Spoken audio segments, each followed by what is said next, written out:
Hello दोस्तों, नमस्कार। बहुत बहुत स्वागत है आपका हमारे यूट्यूब चैनल हिंदी एकेडमी परिवार में।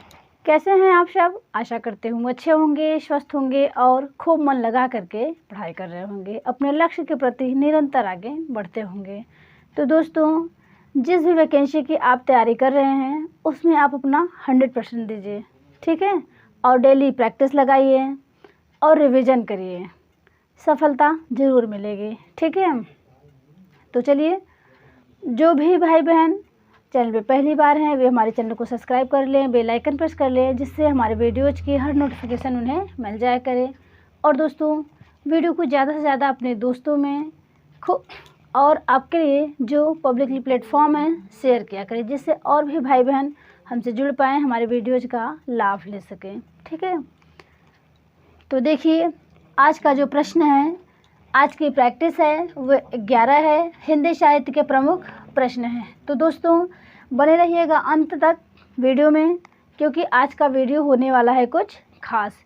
आज हमने हिंदी साहित्य के प्रश्न लिए हैं, व्याकरण के प्रश्न लिए हैं, जो कि परीक्षा की दृष्टि से अति महत्वपूर्ण हैं। यहाँ से आपको प्रश्न जरूर मिलेंगे। और हमने आज कुछ लेटेस्ट नई रचनाओं को भी लिया हुआ है, ठीक है। चलिए देखिए, अशोक वाजपेयी की रचना कौन सी है? ऑप्शन ए है शहर अब भी संभावना है, ऑप्शन बी है अन्वियों, ऑप्शन सी है एक पतंग अनंग में, ऑप्शन डी है सभी। तो चलिए, आप सब अपने अपने आंसर गेस करिए। और दोस्तों, मेरे साथ जब भी पेपर सॉल्व करने बैठे कॉपी पेन लेके बैठे, जो मैं नए क्वेश्चन बताऊं, नई रचनाएं बताऊं, तो उन्हें भी आप नोट करते चलें, ठीक है। चलिए गेस करिए। तो देखिए, अशोक वाजपेयी की रचना यहाँ पे शहर अब भी संभावना है, इन्हीं की है, अन्वियों इन्हीं के है, एक पतंग अनंग में ये भी इन्हीं के है। तो यहाँ पे राइट आंसर हो जाएगा आपका ऑप्शन डी, सभी, ठीक है। प्रश्न 2 देखिए, राजेश जोशी को किस वर्ष साहित्य अकादमी पुरस्कार 2 पंक्तियों के बीच, ये उनकी रचना है, कविता के लिए मिला? फिर से सुनिए एक बार, राजेश जोशी को किस वर्ष साहित्य अकादमी पुरस्कार 2 पंक्तियों के बीच कविता के लिए मिला? ऑप्शन ए है 1992 में, ऑप्शन बी है 2004 में, ऑप्शन सी है 2002 में, ऑप्शन डी है 2008 में। बताइए।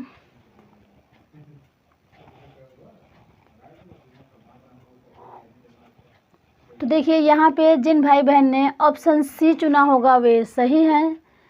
2002 में 2 पंक्तियों के बीच कविता के लिए राजेश जोशी को साहित्य अकादमी पुरस्कार मिला है, ठीक है।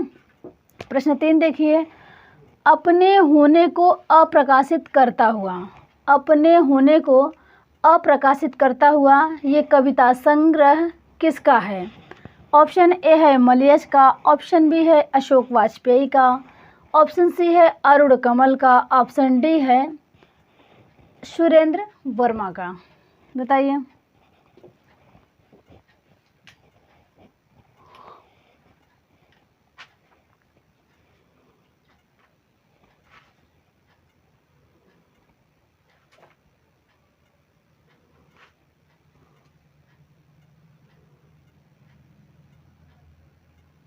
तो देखिए, यहाँ पे दोस्तों आपका राइट आंसर है ऑप्शन ए, मलयज का। अपने होने को अप्रकाशित करता हुआ कविता संग्रह मलयज का है। और मलयज की एक रचना और है, वो खूब पूछी जाती है, जख्म पर धूल।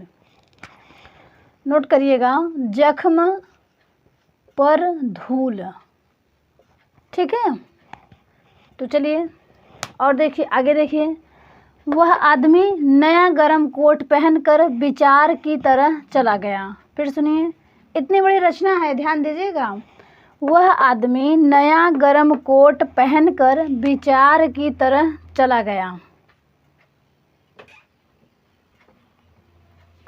ये काव्य संग्रह किसका है? ऑप्शन ए है विनोद कुमार शुक्ल, ऑप्शन बी है कुमार विकल, ऑप्शन सी है असद जैदी और ऑप्शन डी है उदय प्रकाश। बताएं।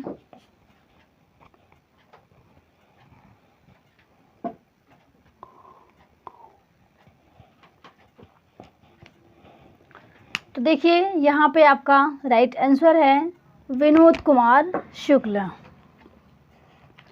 दोस्तों इनकी एक रचना और है, दीवार में एक खिड़की रहती है, खूब पूछा जाता है विनोद कुमार शुक्ल का, तो इन्हें भी आप ध्यान रखिएगा। दीवार में एक खिड़की रहती है, ये विनोद कुमार शुक्ल का है। और वह आदमी नया गर्म कोट पहनकर विचार की तरह चला गया, ये भी काव्य संग्रह विनोद कुमार शुक्ल का है। ठीक है, आगे देखिए।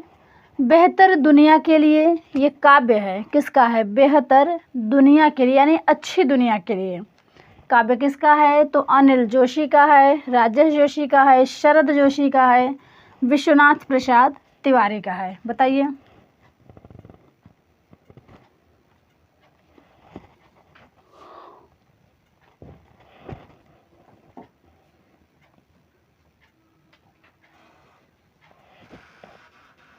तो देखिए, बेहतर दुनिया के लिए ये काव्य है आपका विश्वनाथ प्रसाद तिवारी का। दोस्तों शरद जोशी की रचना जीप पर सवार इल्लियाँ, खूब पूछा जाता है, जीप पर सवार इल्लियाँ। और एक दिन बोलेंगे पेड़ राजेश जोशी का है, जो कि 2021 में टीजीटी में ये प्रश्न आ चुका है, तो आप ध्यान रखिएगा। ठीक है, एक दिन बोलेंगे पेड़। प्रश्न 6 देखिए, नए कवियों में कौन सा कवि, ये इम्पोर्टेंट प्रश्न रहेगा, नए कवियों में कौन सा कवि रहस्यवादी माना जाता है?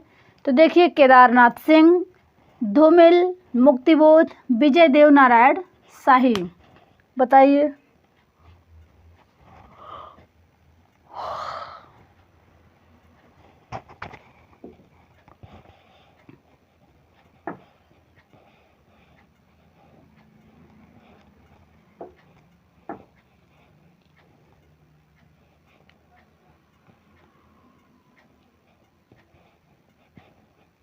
चलिए ऑप्शन करिए।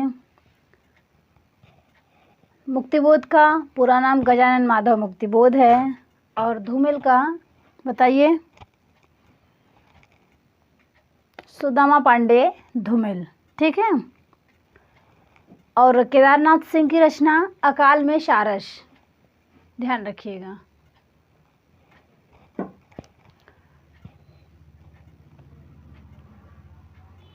चलिए, तो इनमें आपका राइट आंसर है विजय देव नारायण शाही।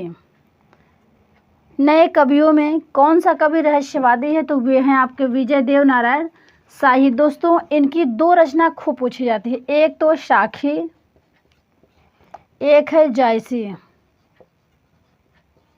ठीक है, ये खूब पूछी जाती है, इन्हें आप ध्यान रखिएगा। और मुक्तिबोध की भी बहुत सी रचनाएं हैं दोस्तों, जैसे अंधेरे में और कामायनी एक पुनर्विचार, तो इनकी रचना पूछी जाती हैं। प्रश्न 7 देखिए, अंकित होने दो, अंकित होने दो व अकेले कंठ की पुकार काव्य कृतियाँ किसकी हैं? अंकित होने दो व अकेले कंठ की पुकार, पुकार की काव्य कृतियाँ किसकी हैं? ऑप्शन ए है श्रीकांत वर्मा, ऑप्शन बी है नामवर सिंह, ऑप्शन सी है अजित कुमार, ऑप्शन डी है लक्ष्मीकांत वर्मा। चलिए ऑप्शन करिए आप सब।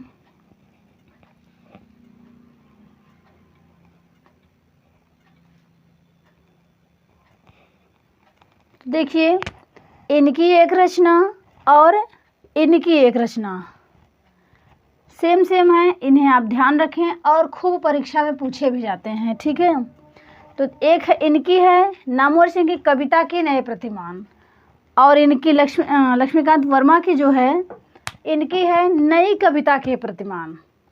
ठीक है, लक्ष्मीकांत वर्मा की है नई कविता के प्रतिमान, और नामवर सिंह का है कविता के नए प्रतिमान। ठीक है, तो दोनों ध्यान रखेंगे आप। तो यहाँ पे अंकित होने दो अकेले कंठ की पुकार काव्य कृतियाँ हैं अजित कुमार की, ऑप्शन सी सही है। चलिए आगे देखिए, बाजार को निकले हैं लोग, ये रचना है बाजार को निकले हैं लोग, गजल संग्रह किसका है? तो यह रामदरस मिश्र का है। ठीक है, ध्यान रखिएगा। वैरंग वे नाम चिट्ठियाँ, ये भी रामदरस मिश्र का है, वैरंग वे नाम चिट्ठियाँ। चलिए आगे बढ़ते हैं।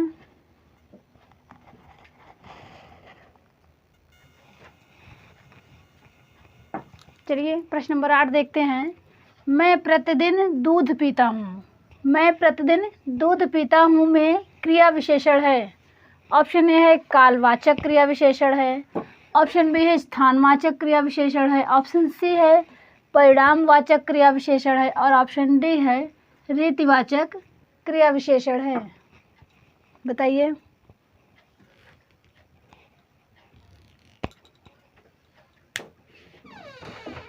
तो देखिए, मैं प्रतिदिन दूध पीता हूँ, जहाँ पे कालवाचक यानी समय का बोध हो, तो यहाँ पे है कालवाचक और यहाँ है आपका प्रतिदिन। यहाँ पे समय है ना, समय का बोध, तो मैं प्रतिदिन दूध पीता हूँ, तो इसमें आपका राइट आंसर हो जाएगा ऑप्शन ए। ठीक है। स्थानवाचक क्रिया विशेषण, जहाँ पे स्थान का बोध हो, जैसे मेहमान बाहर बैठे हैं और मीना घर के अंदर है, ये सब आपका स्थानवाचक होगा। ठीक है, ये होगा। चलिए आगे देखते हैं। क्रिया विशेषण शब्द बनते हैं। क्रिया विशेषण शब्द बनते हैं संस्कृत से, तद्भव से, फारसी से, सभी से। तो देखिए, क्रिया विशेषण के शब्द संस्कृत, तद्भव, फारसी सभी से बनते हैं। ठीक है, आपका ये ऑप्शन डी सही होगा। प्रश्न 10 देखिए। श्री कृष्ण और बलराम, श्री कृष्ण और बलराम भाई भाई थे। श्री कृष्ण और बलराम भाई भाई थे, कौन सा अव्यय है? इस वाक्य में कौन सा अव्यय है? ऑप्शन ए है समुच्चय बोधक अव्यय है, ऑप्शन बी है विस्मयादि बोधक अव्यय है, ऑप्शन सी है संबंध बोधक अव्यय है और ऑप्शन डी है कोई नहीं। बताइए।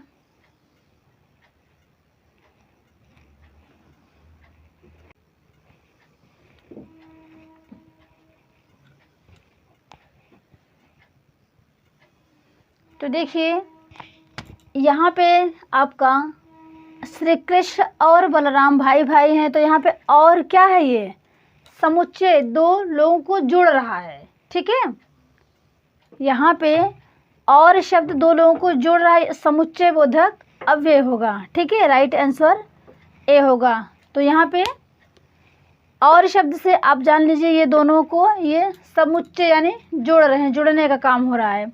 तो यहाँ पे आपका राइट आंसर है समुच्चय बोधक अव्यय होगा। ठीक, और विस्मयादि बोधक अव्यय दोस्तों, जहाँ पे विस्मय जैसे आश्चर्य हो गया, शोक हो गया, हर्ष हो गया, घृणा हो गया, इन शब्दों का वाक्य में प्रयोग रहे तो वहाँ पे विस्मयादि बोधक अव्यय होता है। और संबंध बोधक, जहाँ पे संबंध दर्शाया जाए।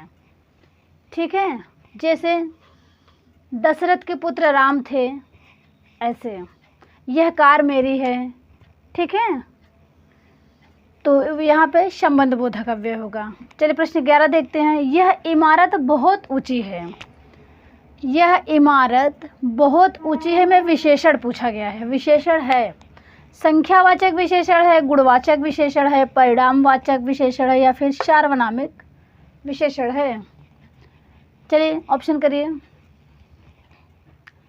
दोस्तों, ऐसे ऐसे एग्जाम्पल परीक्षा में खूब पूछे जाते हैं, तो इन्हें आप अच्छे से पढ़ें। यह इमारत बहुत ऊंची है, यानी बहुत ऊंची क्या है? इसका गुण है ना, तो यहाँ पे गुण दर्शाया जा रहा है, तो राइट आंसर हो जाएगा गुणवाचक विशेषण। ठीक है, प्रश्न 12 देखिए। सरिता की माताजी डॉक्टर हैं।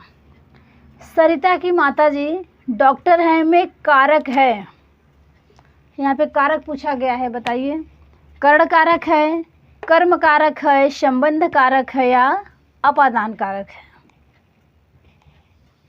तो देखिए, अभी ऊपर आपने पढ़ा ना संबंध बोधक अव्यय, तो यहाँ पे सरिता की माताजी डॉक्टर हैं, डॉक्टर का संबंध किससे है? सरिता से। तो यहाँ पे दोस्तों हो जाएगा संबंध कारक। और दोस्तों, अपादान कारक आप खूब पढ़िएगा, यहाँ से प्रश्न ज़रूर बनते हैं जहाँ पे अलगाव होता है। ठीक है, जैसे आपका टेट हो गया, यस टेट हो गया, सुपर टेट हो गया, इन सब में अपादान कारक से खूब प्रश्न पूछे जाते हैं। जैसे एक पॉपुलर एग्जांपल दूं आपको, पेड़ से पत्ते गिरते हैं। पेड़ से पत्ते गिरते हैं, गंगा हिमालय से निकलते हैं। संस्कृत में भी ये एग्जाम्पल खूब पूछा जाता है। तो इन आप एक करण कारक, कर्म कारक, संबंध कारक, अपादान कारक, ये सब एकदम चर्चित कारक हैं, यहाँ से प्रश्न जरूर बनते हैं। ठीक है, तो इनको आप ध्यान रखिएगा। एक है वह घर से विद्यालय गया, ये भी अपादान कारक का, जहाँ पे अलगाव हो, ठीक है, वहाँ पे अपादान कारक होता है। और कर्म कारक, जहाँ पे कर्म को प्रधानता दी जाए। देखिए अगला, देखिए निम्न में नित्य पुल्लिंग रहने वाले शब्द हैं। निम्न में नित्य पुल्लिंग रहने वाले शब्द हैं। ऑप्शन ए है खरगोश, भिक्षु, भेड़िया, चीता, उल्लू, तोता, कौवा। ऑप्शन बी है दीमक, मक्खी, मैना, चील, छिपकली, भेड़, बुलबुल, कोयल। ऑप्शन सी है केवल ए सही है। बताइए।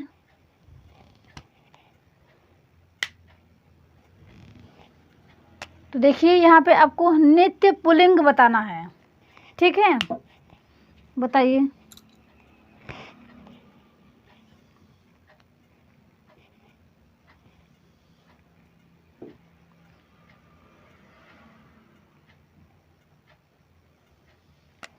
तो देखिए निम्न में नित्य पुल्लिंग रहने वाले शब्द हैं खरगोश, बिच्छू, भेड़िया, चीता, उल्लू, तोता, कौवा। आपका राइट है।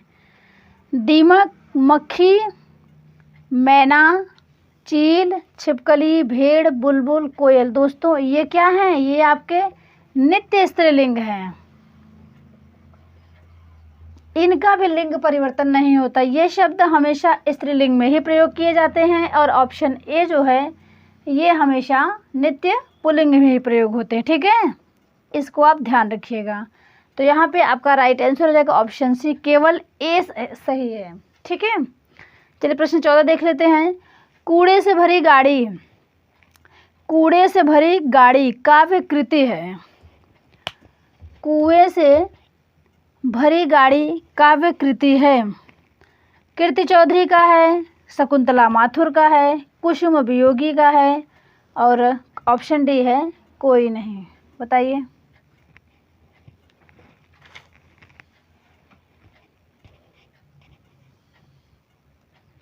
देखिए आज हमने आपको लेटेस्ट रचना कराया है। इनसे प्रश्न एग्ज़ाम में आ सकते हैं, तो इनको आप ध्यान रखेंगे। तो देखिए कुएं से भरी गाड़ी काव्य कृति है। ऑप्शन बी शकुंतला माथुर की। ठीक है, चलिए आगे बढ़ते हैं।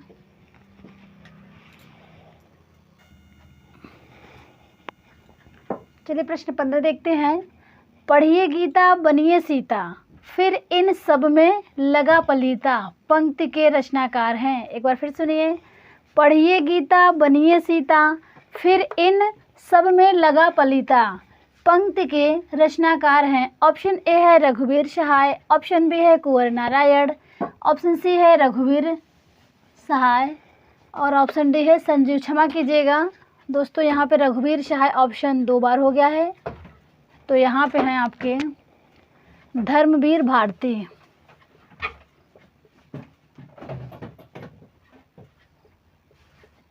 धर्मवीर भारती, इनकी भी रचनाएं पॉपुलर हैं, आप ध्यान रखिएगा।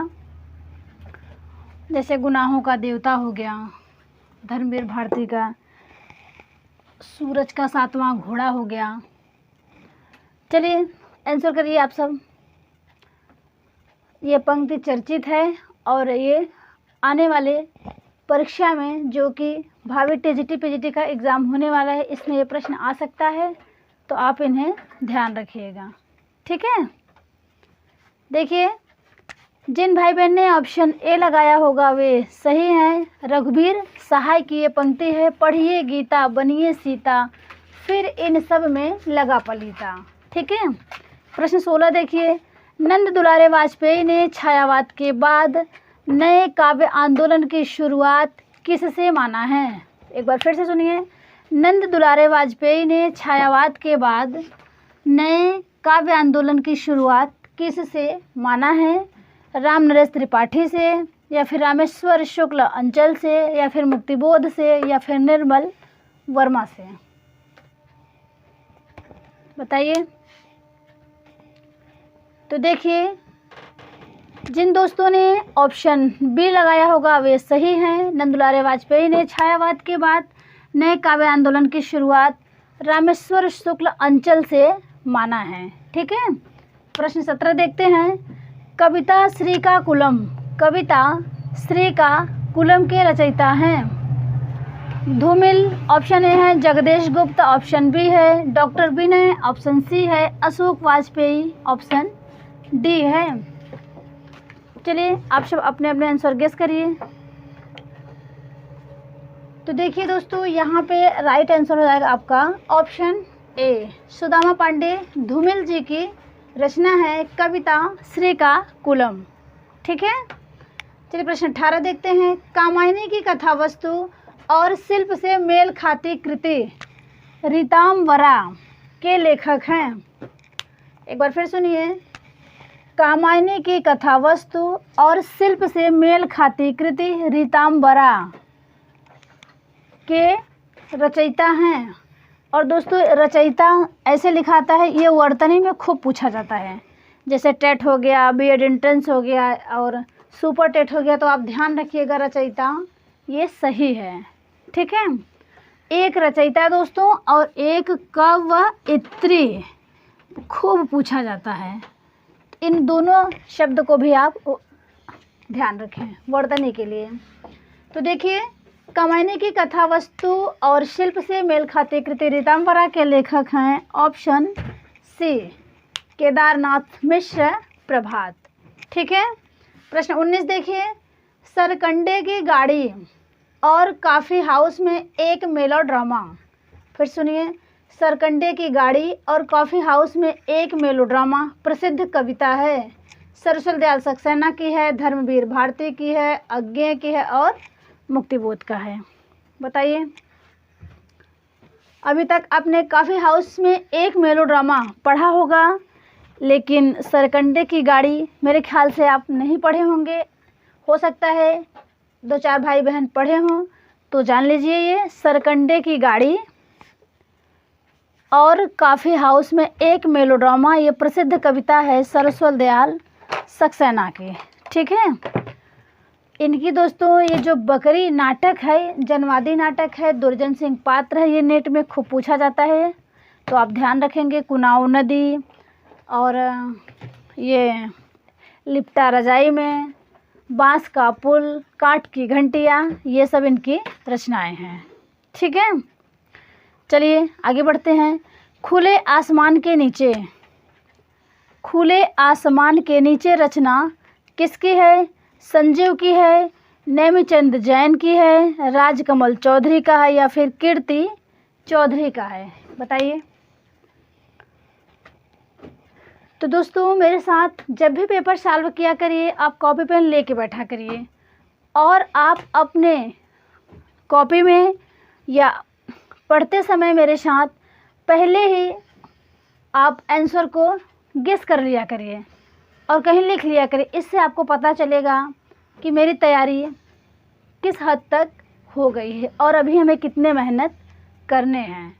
ठीक है। तो इस बात का आप विशेष ध्यान दें और जहाँ पे आपके प्रश्न गलत हो रहे हैं उनको बार बार रिवीजन करिए, खूब सारे प्रैक्टिस लगाइए। तो दोस्तों, इतनी मेहनत करेंगे आप तो आपकी सफलता निश्चित है। ठीक है। तो देखिए प्रश्न 20 में खुले आसमान के नीचे रचना है कीर्ति चौधरी की। ठीक है। ध्यान रखिएगा। प्रश्न 21 है और दोस्तों आज के सेशन का ये अंतिम प्रश्न होगा। देखिए, पतंग और चरखड़ी किसका काव्य संग्रह है? मुकेश मानस का है, अज्ञेय का है, कर्ण सिंह का है और डॉक्टर विनय का है। तो दोस्तों, मैं उम्मीद करती हूँ आज मैं नए नए रचनाएं लेके आई हूँ और आप सबको खूब अच्छा लगा होगा। तो आप हमें कमेंट करके अपनी राय ज़रूर दीजिएगा और हमारे मनोबल को बढ़ाइएगा। ठीक है। तो देखिए, पतंग और चरखड़ी किसका काव्य संग्रह है? तो इसका में right answer option A Mukesh Manas का है। ठीक है, तो दोस्तों बस यहीं तक। सेशन कैसा लगा प्लीज़ दोस्तों इस पे आप अपनी राय ज़रूर दीजिएगा। अब मिलेंगे अपने नेक्स्ट वीडियो में नेक्स्ट प्रैक्टिस के साथ। दीजिए इजाज़त, तब तक आप अपना ध्यान रखिएगा और खूब पढ़ाई करिएगा। नमस्कार।